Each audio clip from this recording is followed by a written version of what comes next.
Arda'yı mı bekliyorsun? Sana ne? Kızım onu bağımlı kliniğine zincirlediler diye duyduk. Doğru konuş. Niye kızdın? Saldırgan köpekleri de aynı öyle eğitmiyorlar mı? Fazla oluyorsun sen ama. Vay. Salmışlar seni. Eğitildin mi bari? Arda bırak lütfen. İyi gördüm seni. Ne veriyorlar sana? Sana senin istediğini vermeyeceğim. Şimdilik. Hadi. Arda dur. Arda lütfen. Hem bak ders çaldı, derse çıkalım hadi. Seni tahrik etmek istiyor işte. Farkında değil misin? Tamam ben bir şey yapmıyorum zaten tamam. Sen niye ilk ders yoktun? Neyse şu kağıdı almaya gittim. Doktora imza attım, müdüre vermem gerekiyormuş. İyi tamam. Hadi gel beraber çıkalım. Hem sabah seni sordu bana. Görmüş olursun. Tamam çıkalım.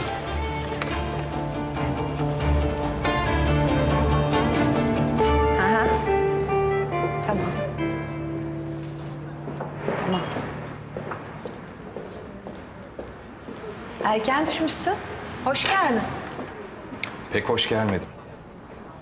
Parayı bulamadım deme sakın. Hülya ile konuştum. Nasıl yani? Kemal'le aranızda geçenleri mi anlattı? Ne zaman boşanıyorsunuz? O kadar da değil. İnşaatlarda biraz sıkıntım var. Ortak hesaptaki parayı kullanmak istiyorum dedim. Vermedi tabii ki. Olmaz demedi. Olur da demedi. Biraz tartıştık. Sumru, ne olur bana biraz zaman tanı lütfen. Ne zamanı Mesut? Durumumu görmüyor musun? Polislerle falan uğraşıyorum. Ben burayı nasıl devraldım biliyorsun değil mi? Çelenlerin desteğiyle. Daha ne istiyorsun? Yap işini otur işte. Beni neden sıkıştırıyorsun ha? Mesut sen anlamıyorsun galiba. Dün Azmi geldi buraya. Biz öyle polisli falan işleri sevmiyoruz dedi. Ben daha desteğin yarısını aldım. Devamı duruyor. İyi de bana mı güvendin Sumru? He? Senin için yuvamı mı yıkayım? Benimki yıkıldı ama. Kemal borç batağında öldü. Şimdi bir de şu garson Çetin çıktı. Durmadan etrafımda dolanıp duruyor. Bu işte bir şaibe var diye. Koşa koşa da ilk sana geldiğine göre. Sen ne demek istiyorsun? Kemal'i ben mi öldürdüm Sumru? Bu ne biçim itham ha? Ben öyle bir şey söylemedim Mesut. Ama Çetin sizin son kavganıza şahitlik etmiş. Eğer bu iş mahkemeye giderse yanarsın. Seni Hülya bile kurtaramaz. Dua et sabotaj çıkmasın. Sen gerçekten çok ileri gidiyorsun. Ben hiçbir yere gitmiyorum. Olan oldu artık. Avukat Sadi ile konuşacağım ve oyalayacağım. Ama sen de beni oyalama. Mesut bana bak. Ben kötü bir insan değilim. Sana iyilik yapmaya çalışıyorum. Ama kızgınım. Çünkü paramın üstüne yattın. Tamam, tamam. Yarın paranın bir kısmını vereceğim. Kalanı? En kısa zamanda Sumru. İşte bu kadar. Aa, neye kızıyorsun? Oğlum bana bir kahve getir.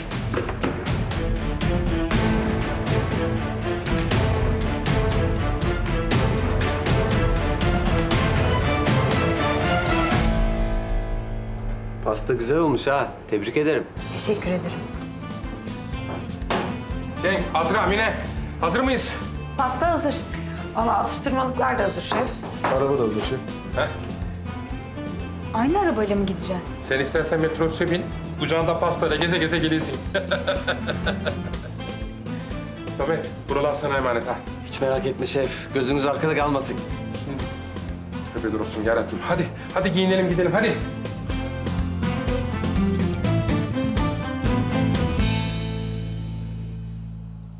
Anne yapalım üstüne bir tane. Şimdi neydi bu? Sumru anne. Bu da Mert. Evet. Bir tane de abla yapalım mı?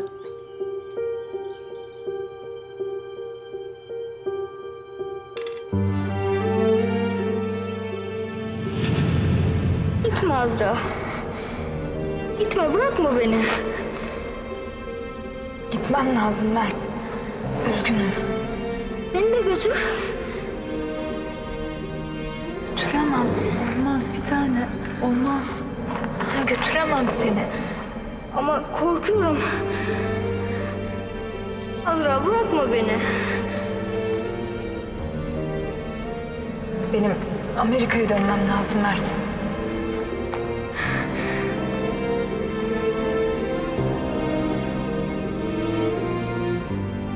Azra. Azra. Azra. Azra. Mert.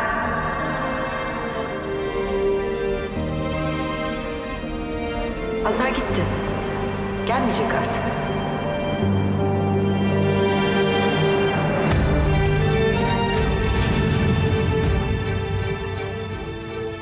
İstemiyorum. Azra istemiyorum. Abla derken belki beni yaparız diye demiştim. Azra demedim. Çok özür dilerim. Bak hemen düzeltiyorum. Hemen düzeltiyorum ben. Düzeltiyorum. Mert, Mert yavrum. Mert gel buraya. Mert, Mert.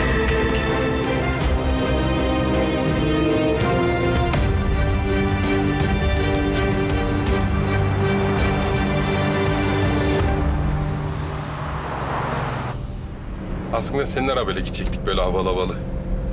Sığmazdı ki şef ona. Aslında var ya sana yakışır alsak mı bir tane? Yok canım sende. Temelli genç işi. Bana bak, o arabayla kızları tavlayıp canlarını yakma. Vallahi kulaktan çekerim ha. Hay gidilay. Ben yengenizi bisikletle tavladıydım. İnsanın gönlü zengin olacak. Aynen şef. Haklısın.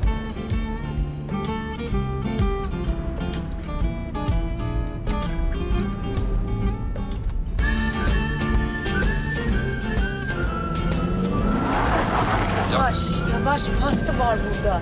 Ne yapayım 40'la mı gideyim? Canım 40'la gitme de acık mülayim git.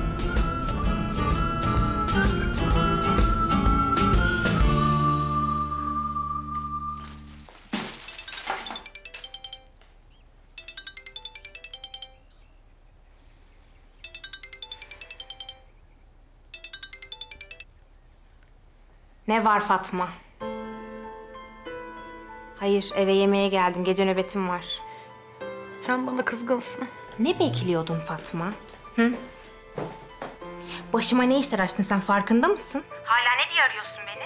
Yani ben teşekkür etmek istemiştim. Yaptıkların için. Yok canım, sen çok güzel teşekkür ettin bana. Düzenimi alt üst ettin gittin, daha ne teşekkürü? Ben böyle olsun istememiştim ki. Ben sadece Mert'e sahip çıkmak istemiştim. Anne olmak istemiştim. Evet, çok güzel bir anne oldun sen Fatma. Çocuğu ablasından ayırdın. Allah bundan sonra ne yaparsan yap benim umurumda değilsin. He. Ama şunu bil ki o kız Sumru'nun anlattığı gibi biri değil. Ben senin yerinde olsam o çocuğu ablasının kapısının önüne koyar kaçarım oradan. Sen de şunu bil o zaman Meryem. Ben Mert'ten asla ayrılmayacağım. Ay tamam ağlama bana artık. Ayrıca bir daha da beni arayıp benim huzurumu bozma.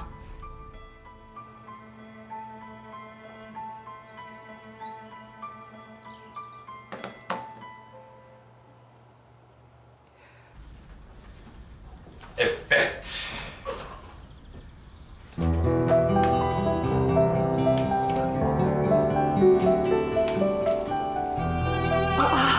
Ne güzel bir pasta bu. Azra'mın eseri. Belkıs Hanım, şunları servise alalım mı?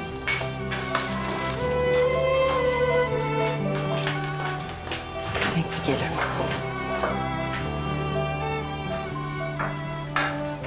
Ne işi var bu kızın burada ya? Şef öyle istedi. Onun ekibinden biri, ben ne yapayım yani, yapacak bir şey yok. Ha ne yapıyor yani? Pasta masta yapıyor, şov mu yapıyor bize? İnanır mısın şef istedi onu da. Bana kalsa hiç gelme derdim de işte, neyse. Senin bu şefin akşam ne giyeceğimizi falan da söyledin mi bari?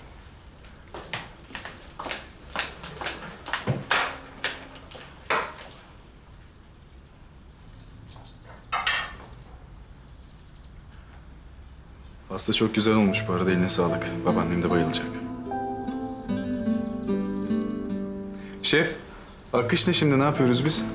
Vallahi ben şimdi özel bir salata yapacağım Feride Hanım gelmesine yakın. Servis tabaklarını daha seçmedik Cenk Bey. Tabak tabaktır ya, koyun bir şeyler işte. Ben sana yardım edeyim Belkıs abla. Ha Cenk, babaannen erkenden çıkıp gelirse sürpriz kaçar. Ayarladınız mı durumu? Doğru söylüyorsun ya, ben hiç düşünmedim bunu. Bana Feride Hanım şirkete gideceğini söyledi ama. Cenk o iş sende. Hadi görem seni paşam, hadi.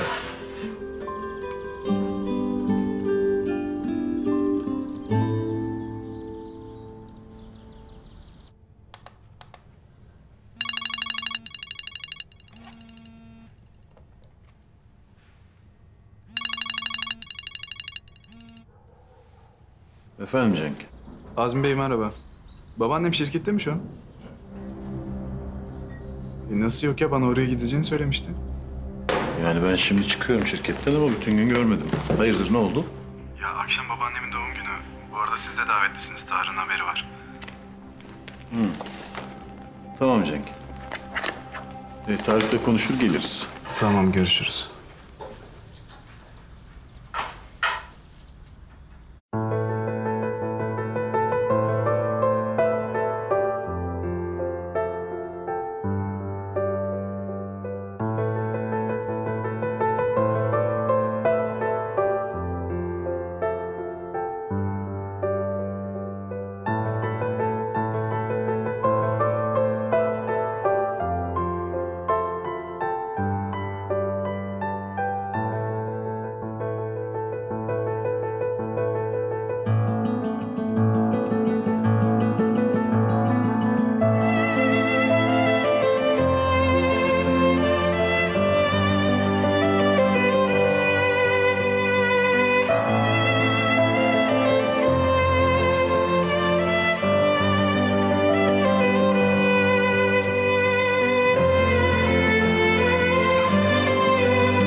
Hocam bir nefes alsaydık ya.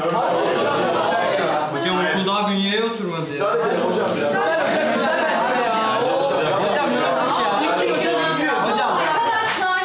tamam yeter.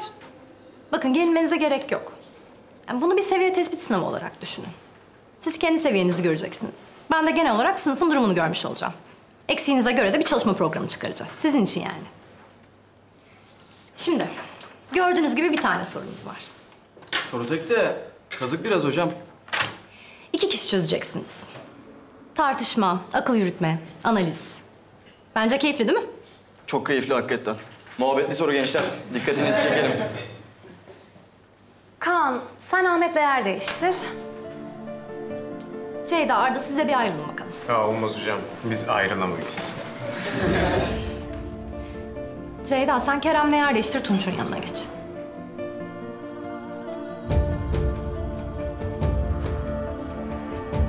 Oyunumuzda yılan beslemişiz de haberimiz yokmuş. O ne demek Arda? Bizi bilerek ayırıyorsun demek. Arda, sınıftayız. Bana sen diye değil, siz diye hitap edeceksin. Evde ne diyeyim peki? Yenge? Yeter, susun!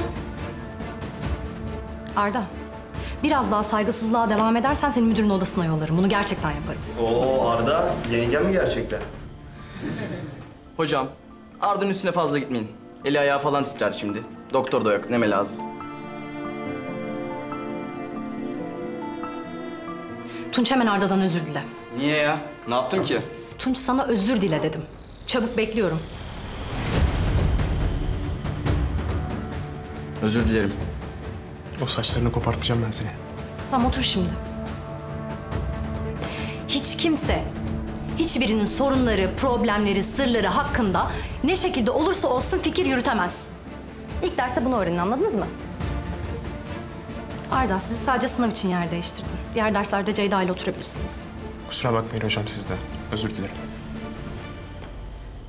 Evet. Başlayabiliriz. Babaanne, Efendim Cenk. neredesin sen, telefonu açmıyorsun ya, merak ettim seni. Sahildeyim. Mis gibi hava var. Ne zaman geliyorsun peki? Canım ne zaman isterse o zaman. Ya o anlamda söylemedim. Yani gelecek misin, iyi misin anlamında söylemek istedim. Sen evde misin? İşte değil misin? Ben evdeyim. Evdeyim de seni merak ettim işte. Şirkettesin sandım, Azmi Bey'i aradım. O da gelmedi deyince bir arayayım dedim öyle. Dışarıda bazı işlerim var. Onu halledeceğim. Hasan'ı bekliyorum. Sonra gelirim. Feride Hanım, bir solunum testiniz kaldı. STF'ye alacağız sizi. Tamam kızım, geliyorum.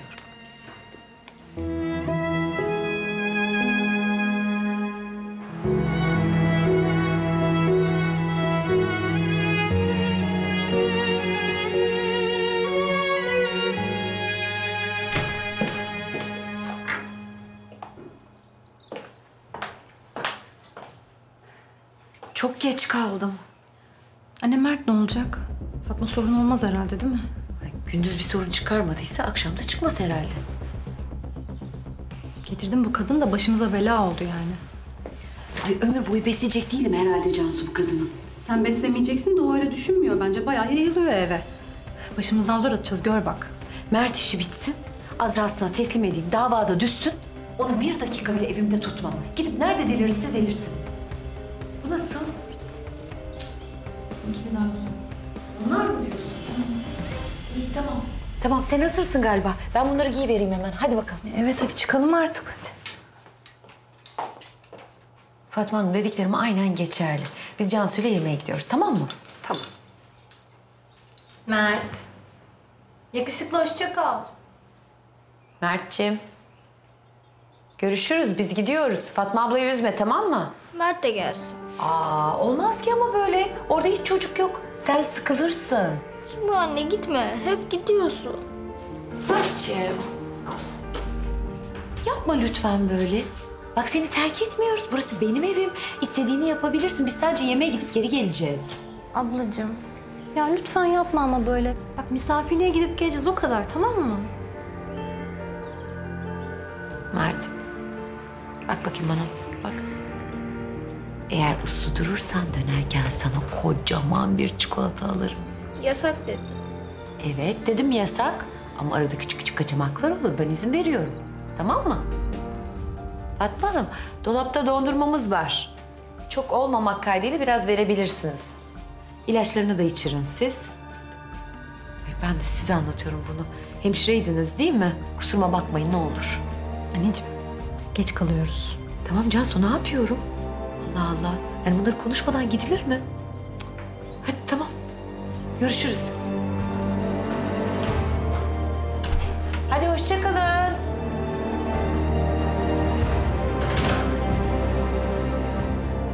Mert'ciğim. Hadi gel abla. Dondurma mı vereceğim? Dondurma sana dokunur. Ay şimdi Azra da oradadır. Tabii yani biliyorsun Feride Hanım'ın sağ kolu kendisi. Sakın ağzından bir şey kaçırma Mert falan diye. Yok. Yani zaten konusu açılmaz ki Mert'in. Ama Azra'yı görünce şok olacaksın. Yani bildiğin yabancı gibi davranıyor. Yani kendi tanıdığına şüphe edersin o derece. Ay ben de onu tanıyormuş gibi davranmak için ölmüyorum zaten. Ne yaparsa yapsın.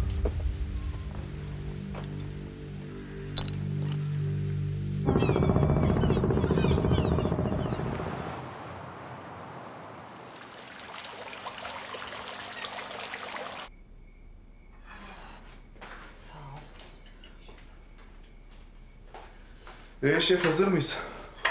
Hazırız, hazırız. Maşallah Cenk, ne kadar şık olmuşsun ya. Eyvallah.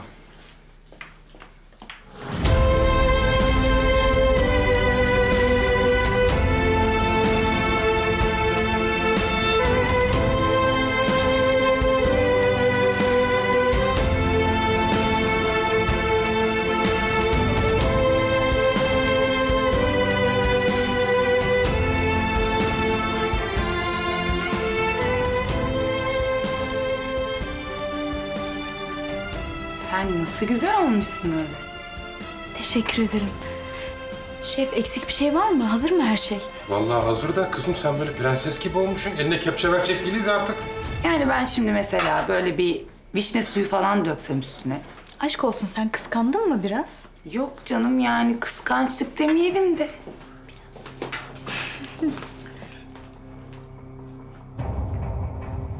Kolay gelsin. Sağ olun. Trafikten mahvolduk. Bir bardak su rica edeyim ben.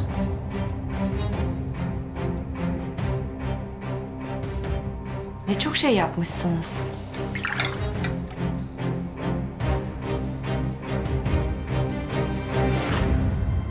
Bir tane daha.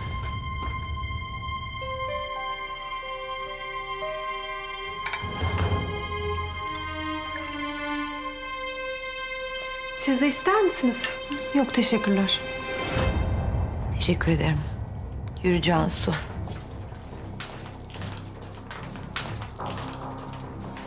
Şşş Cansu.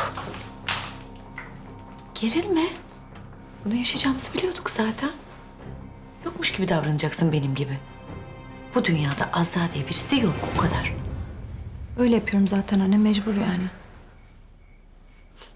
Bizi görünce yüzü nasıl değişti, buz kesti. Bir de yeni gelin gibi giyinmiş, sanki bir şey varmış gibi.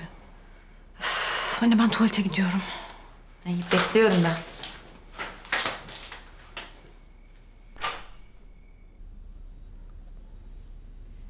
Yemeğini beğendin mi? Teşekkürler Fatma. Afiyet olsun meleğim. Mert işi bitsin, Azra'sına teslim edeyim, davada düşsün. Onu bir dakika bile evimde tutmam. Gidip nerede delirirse delirsin. Fatma. Yemekten sonra oyun oynayalım mı? Olur, oynarız. Başka oyun ama. Kerebe olsun. Tamam.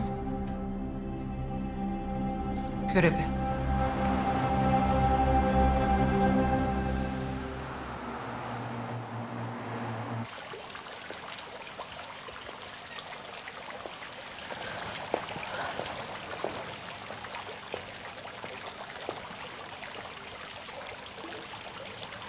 Hayırdır?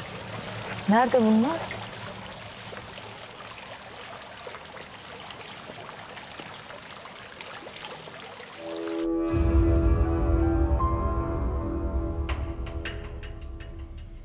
Ben çocukken biz çok oynardık bu oyunu arkadaşlarla. Ben de çok korkak bir kızdım. Karanlıktan korkardım. Gel bakalım.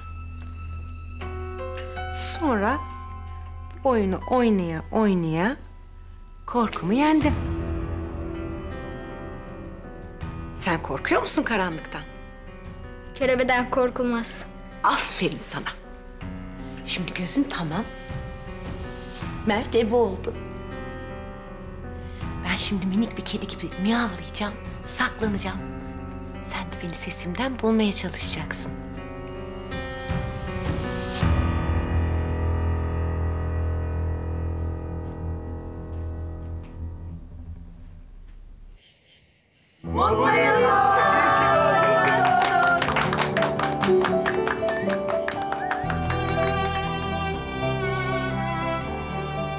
Beni çok şaşırttınız. Öyle mutluyum ki. Herkes burada. Bütün sevdiklerim, ne mutlu bana. Efendim, aslında adettendir pasta yemekten sonra olur ama şimdi gelecektiniz eve, hazırlıkları görecektiniz, pastanın bir sürprizi kalmayacaktı. Biz de çocukça bir muziplik yaptık, sizi karanlıkta karşıladık, kusura bakmayın artık bu yüzden. Çocukça olması beni daha da mutlu etti. Her şey muazzam görünüyor. Ellerinize sağlık. Özellikle de pasta. Pastayı Azra yaptı Feride Hanım.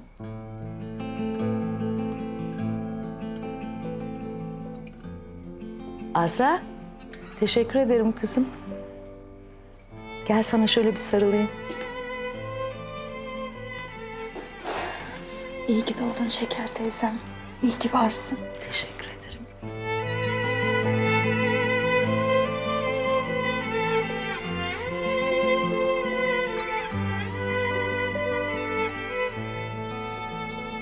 İzninizle yemekten önce küçücük de olsa pastamın tadına bakmak istiyorum.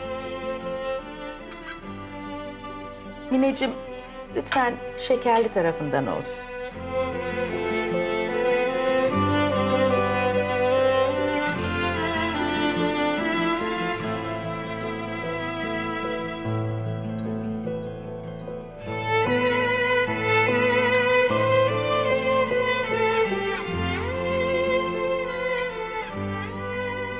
Teşekkür ederim.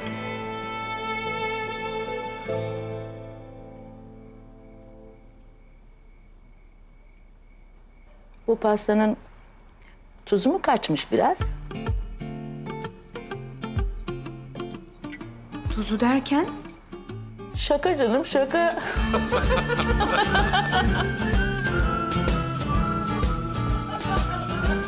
Ellerine sağlık, çok güzel olmuş. Afiyet olsun. O zaman hadi buyurun. Feride teyze, yani babaanne. Ben böyle birazcık davetsiz misafir gibi geldim ama Arda babaannemin doğum günü var deyince ben de tutturdum geleceğim diye. Seni gördüğüme çok sevindim kızım. İyi ki gelmişsin. Zaten Ceyda'cığım geleceksin tabii. Neden açıklama yapıyorsun ki? Yok yani ne bileyim siz böyle aile arasındasınız ya o yüzden. Aa, canım benim. Sen rahat ol. Ya aramızda aileden olmayan misafir de var.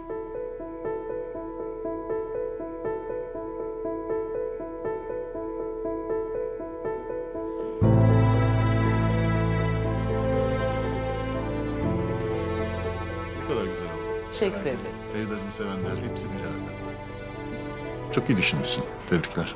Ya aslında şef düşündü bunu. Bana söyledi Cenk önce. Böyle bir fikrim var dedi. Ben de sıvadım konuları. İyi düşünmüşsünüz. Hepinize ayrı ayrı teşekkür ediyorum. Doğum günleri bana hep fuzurlu bir merasim gibi gelirdi. Ama insan yaşlandıkça sevenleri tarafından hatırlanmak bir hoş oluyor. Biz de sizi tebrik ederiz Feride Hanım. Ayrıca aile bağlarınıza hayran oldum. Serapcığım, sen de çok şanslısın. Allah herkese böyle bir kayınvalide nasip etsin. Teşekkür ederim Sumrucuğum. Annem hepimiz için çok kıymetli. Biz de onun bize verdiği değere ailecek layık olmaya çalışıyoruz.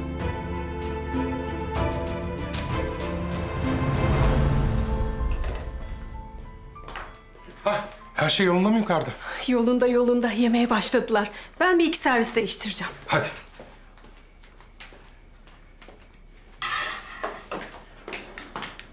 Belkıs, odamdan hediyemi getirir misin benim? Tamam Serap Hanım.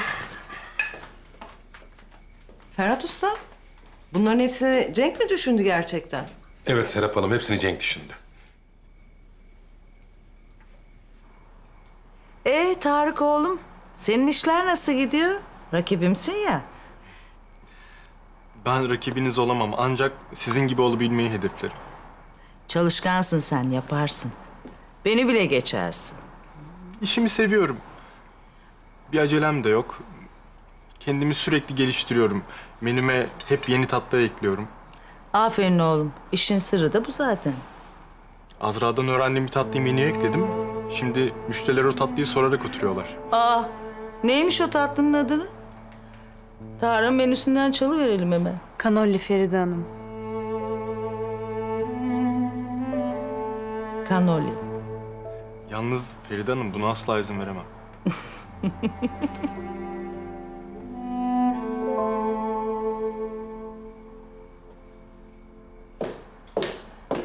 Evet, doğum günün kutlu olsun anneciğim. Öpeyim anneciğim. Mutlu yıllar. Allah seni başımızdan eksik etmesin. Teşekkür ederim kızım. Biz de verelim o zaman.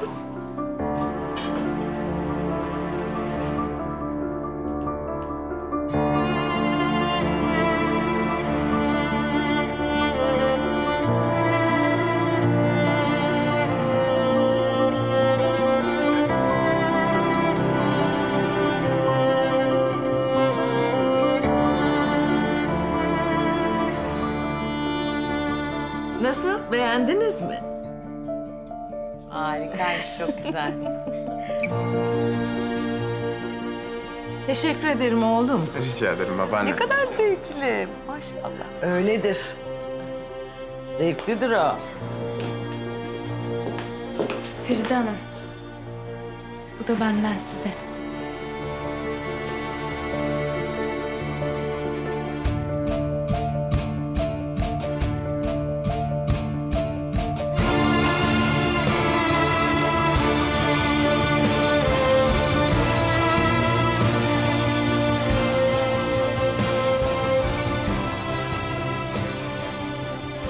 Ailemden kalan son yadigar. Anneanneminmiş. Size çok yakışacağını düşünüyorum. Öyle kıymetli bir hediye ki bu. Ailenin yadigarına ölene kadar sahip çıkacağım kızım.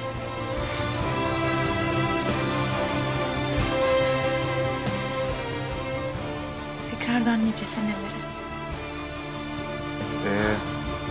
Hediye vermeyen bir ben kaldım galiba.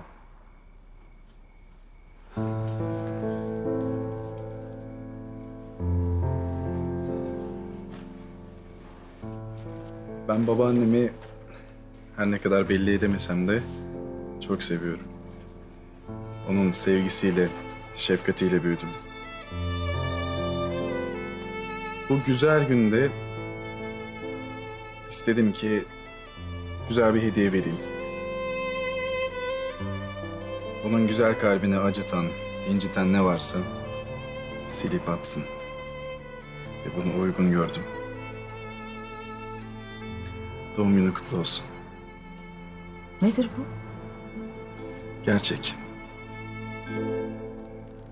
Gerçek yüzler babaanne.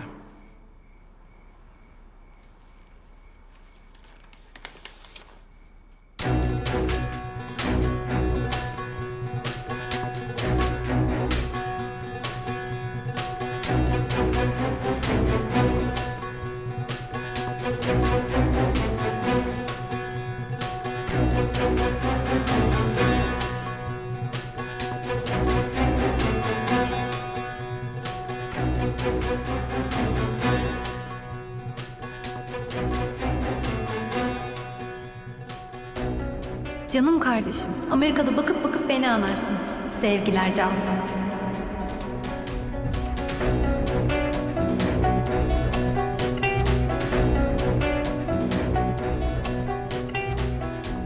İstersen misafirlerimize de gösterelim.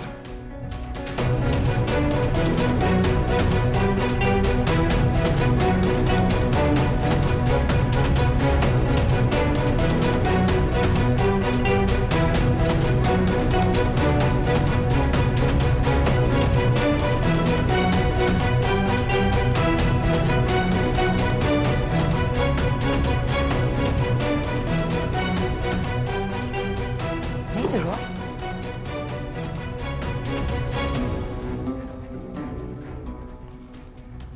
Meğer Cansu'yla Azra kardeşmiş.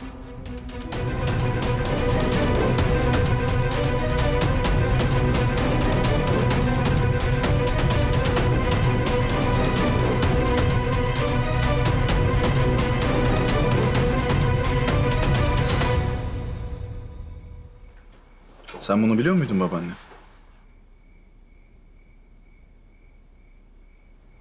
Hayır, bilmiyordum.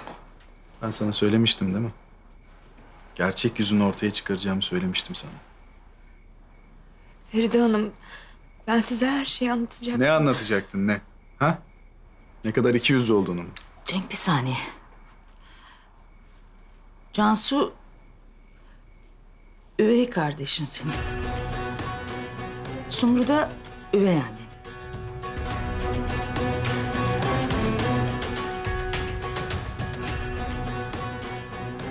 Doğru mu? Evet.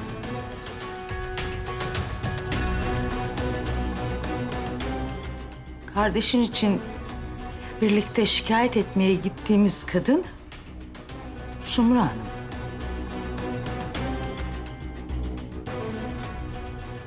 Ve sen bunu benden gizledin.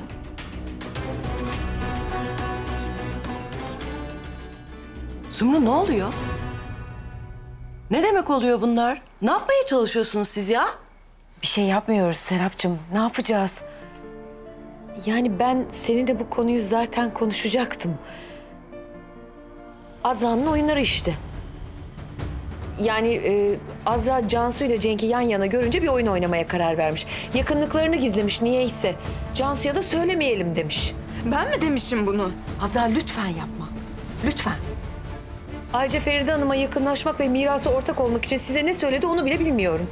Ya ne saçmalıyorsun sen? Ben saçmalamıyorum Azra. Kandırma artık insanları. Bak Feride Hanım'ı kandırmışsın, Cenk'i kandırmışsın. Bizi de oyunlarına alet ediyorsun.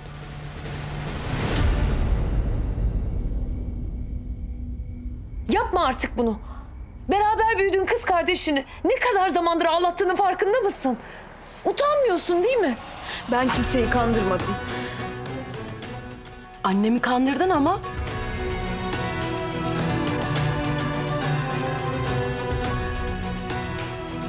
Serapcığım sen biliyorsun. Bunca zamandır bizi tanıyorsun. Şimdiye kadar hiç yalanımızı dolanımızı gördün mü? Cansu ile Cenk bunca zamandır arkadaşlar. Biz kendi halimizde yaşayan insanlarız. Ta ki Azar çıkıp gelene kadar. Neyse bizimle derdi. Babası öldükten sonra resmen düşman ilan etti bizi. Ben Cansu'ya da söyledim. Söyledim ya yavrum. Cenk'le konuş dedim. Azra'dan uzak dursun dedim. Uyarmadın mı? Lütfen beni bir dinler misin? Biz seni yeterince dinledik zaten. Bir daha aynı hatayı yapmayacağız.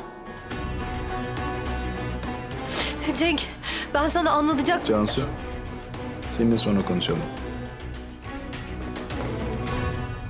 Bu gecenin yıldızı Azra. Sen seni bu kadar seven insanlara karşı nasıl bu kadar... kadarı yeter artık. Yeter. Feride Hanım, babaanne. Feride Hanım. Hasan, ben kız. Hasan. Hasan. Feride Hanım bayılmış. Hastaneye. Babaanne. Babaanne iyi misin? Anne. Babaanne. Hasan. Hasan arabaya hazırlan gidelim.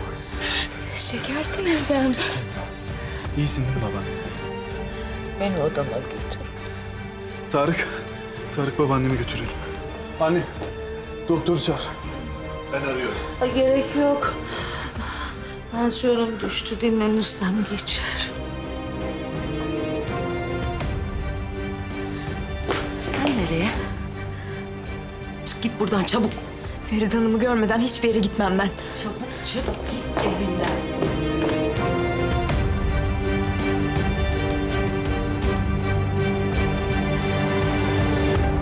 Daha iyisin değil mi babaanne? Tansiyon ilaçlarımı verin bana. Feride teyze, ısrar etmeseniz de bir doktora gitsek. Tamam oğlum, iyiyim ben. Bunaltmayın beni. Yok bir şeyim. Al babaanne.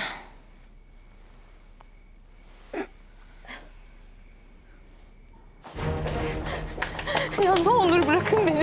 Bakın benim Feride Hanım'ı görmem lazım. Öyle mi? Görmeyeceksin onu bir daha asla.